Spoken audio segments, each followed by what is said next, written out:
I got this from Comic-Con last week, and apparently it's used in the Lord of the Rings films and Hobbits, or at least like they give this to cosplayers. But either way, this is the type of stuff that they would supply to film sets if they were looking for a hobbity style, and that makes me very happy. My room kind of smells like dragon's blood. I burnt an incense stick in my room just a minute ago, so yeah, dragon's blood filling the room. I do like dragon's blood. I like the name of it as well, dragon's blood. Sounds eerie, cool, and mystical.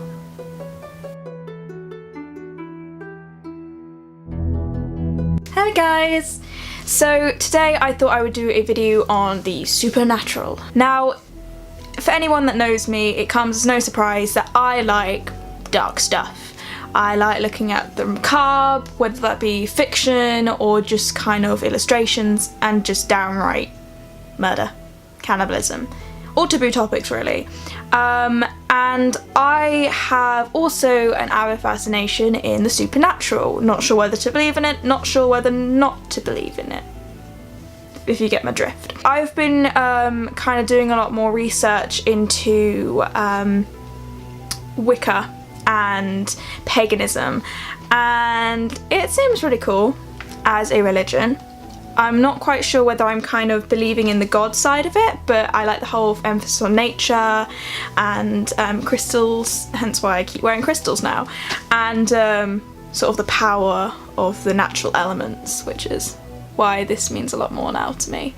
Now, spiritual realm and the supernatural is an exhaustingly fascinating subject, just because there's so many kind of different routes that you can go down into exploring it, and it's a very debatable, contradictory subject, because you obviously can get a lot of people which will say this is just made up, not real, it's all poppycock, and there are some people that have these intricately tangible theories that make you question, is this real? Could this be real? And you're not quite sure whether that's just down to sort of our ability to question what if, and go into that a little bit further and think, well, actually anything could be possible if you really think about it, and that's where you expand your mind, goes into the existential crisis, and you can go down that route, or you could just close yourself off and say, you know what, I'm just going to believe in my hard, solid evidence that is right here, right now, despite all the sort of philosophical thought which says, oh yeah, you can't trust senses and what is around you, just kind of focus on hard, solid evidence.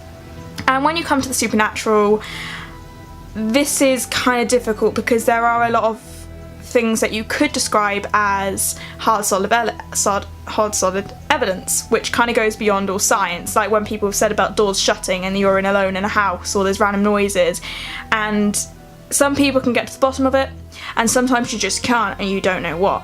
So I know with my family, I've spoken to a lot of people and they've given their own experiences forward, and I'm just going to go into some of those because I think it's kind of really interesting. First off, about 10 years back, my grandma and my auntie went to a clairvoyant, and I only just listened to the tape a few weeks back, just kind of get an idea of whether it's something that I could believe in or not, whether I believe that they are kind of right in their ability to speak to spirits or not. So as I was listening, there were quite a few things about this clairvoyant where he was asking leading questions, which in psychology is an easy way to kind of, get biased information, and was leading me to believe that this guy was pretty absurd and kind of amateur in his stuff. And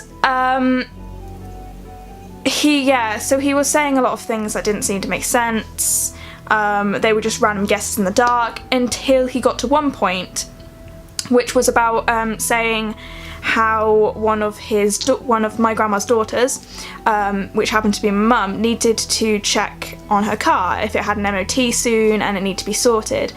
And at the time, our family car did need an MOT, and he said it would need to be checked because my grandma's mother, the ghost form of her, was saying that it could cause an accident, there could be something bad that could happen if it wasn't checked in time.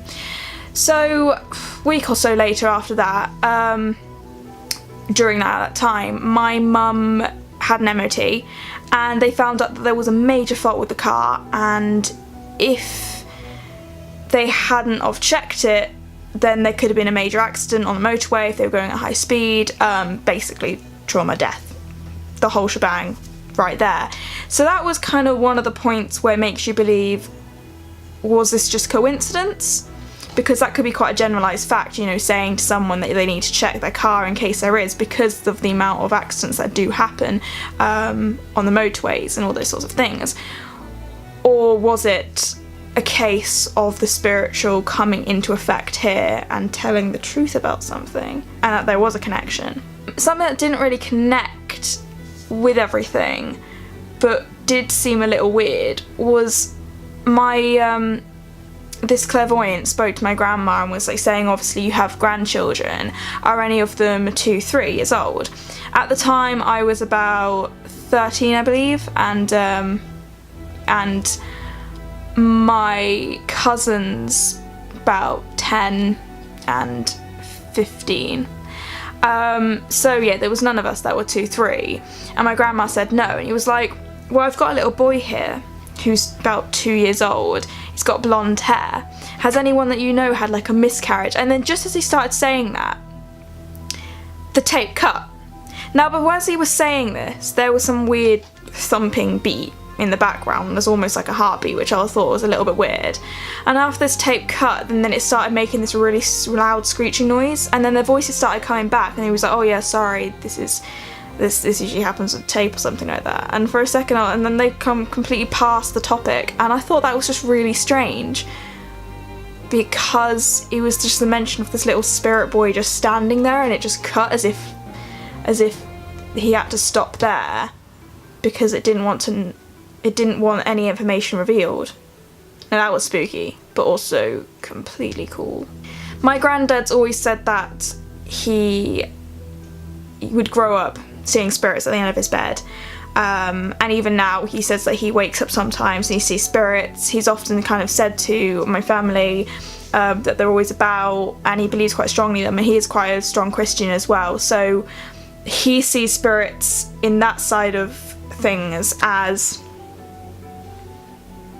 passing, sort of like in the in-between, passing between heaven and hell, which was an interesting thing, because when my grandma went to the clairvoyant, he was making the immediate assumption that this was a Christian way of looking at the beyond and the supernatural, which I kind of had issues with, because as we know today, there are a lot of religions and there are a lot of people that may not subscribe to a religious belief in itself, and as atheists, like I am somewhat myself, I find it difficult to kind of believe in some of those concepts. Like I won't necessarily believe in the heaven-hell concept,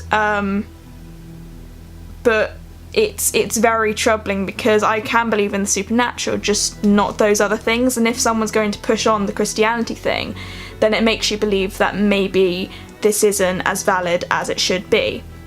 And that's where also the supernatural comes into so many different kind of difficult situations, because it's how are you going to look at it? Are you going to look at it in terms of one religion, or are you going to look at it void of religion? And if you look at it void of religion, then what does that mean for the spiritual world and the way you look at spirits and the supernatural? You know, kind of independent of religion. This is why I've just basically come into a very unstuck position, but if you kind of get what I mean, it's that when you look at the supernatural, you have to take into context what ways you look at it. We always thought that it was about the good and bad side of things. We can look at good spirits, where it's kind of to do with God and angels, or you could look at bad spirits related to Lucifer and Satan. But then you've got to also bring into this other factor that there's the way that we look at spirits as attached to Christianity, to Hinduism, to Buddhism, to Sikhism, to